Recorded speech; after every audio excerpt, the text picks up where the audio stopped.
مباراة القمة ما بين الأهلي والزمالك يوم الخميس 13/7 إن شاء الله. اللي نفسي أفهمه بقى، ليه المناوشات اللي دايما بتحصل قبل مباراة كل قمة؟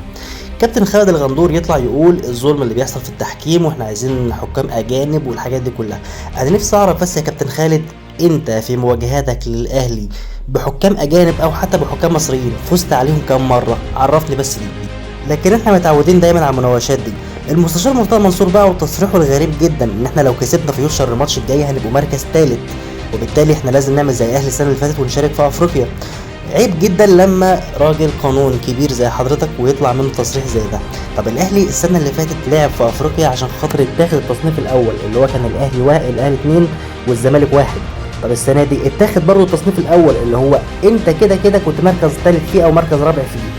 ولكن هو الاهلي اللي غلطان. الاهلي لو كان ساب الماتش او كان تعادل حتى مع المقاولين كان زمان المقاولين هي بتلعب في الكونفدراليه وانت بره اصلا. ماشي، ليه المناوشات دي يا جماعه قبل كل ماتش؟ ليه؟ طيب ليه؟ يعني ايه الغرض منها؟ نركز يا جماعه في الملعب وخلاص عشان خاطر نشوف مباراه كويسه، مباراه تليق بالكره المصريه بقطبين الكره المصريه. نركز في الملعب وخلاص، مش لازم نطلع كده حاجات كل مره. تصريح كابتن احمد حسام ميدو بقى هو اللي غريب اكتر من كل اللي فات ده، ان اوسوريو اعطى درسا لكل مدربي الدوري المصري في كيفيه التعامل مع المباريات والى اخره. انا عايز افهم بس حاجه، طب هو عمل ايه؟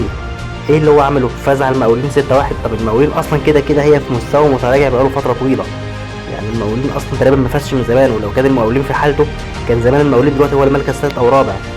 لكن اللي احنا شايفين ده بنفسنا. طبعا ده غير التصريح بتاع ان شيكابالا افضل لاعب جه مصر او في تاريخ مصر على مدار 30 سنه فاتت. يعني ايه تاريخه طيب؟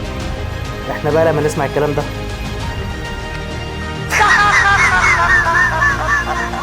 طبعا انا لسه بادئ المحتوى جديد، واتمنى كده لو الفيديو عجبك تدعمني باللايك وبالاشتراك ليصلك كل جديد.